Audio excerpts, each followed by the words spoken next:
homemade cheese stick for today's video. Ayan, since wala nga pasok yung aking mga anak kasi nga nagsuspended, naisipan ko ipagluto sila ng cheese stick. Ayan, cheese roll. Bali, meron ako dito cheese, kaya ang binili ko lang is yung wrapper. Ayan, bali yung cheese, hiniwa ko lang siya ng maninipis, na maliliit. Pero yung haba niya, ganyan pa rin yung haba, hindi ko na siya pinutol para mas malaki yung aking cheese. Ayan, mas mahaba yung cheese na aking ginawa. Paulit-ulit lang yan, bali lalagay mo lang yung cheese sa ibabaw, tapos i-roll mo lang, lalagyan mo lang ng tubig para siya ay mag-sealed. Ayan, tapos ganyan lang paulit-ulit hanggang maubos mo yung iyong cheese. Tama-tama nga ito kasi naglalaro yung mga bata, kaya sabi ko, kaysa kami bumili pa ng cheese stick or ibang merienda, eto na lang yung lulutuin ko.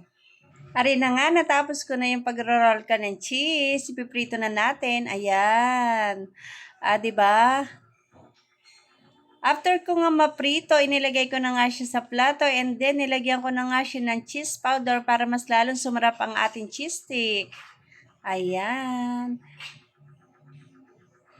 O, diba? Ang sarap lalo ng ating cheese stick. Dadala ko na ng merienda yung aking mga anak kasi naglalaro sila din sa kanilang bahay-bahayan.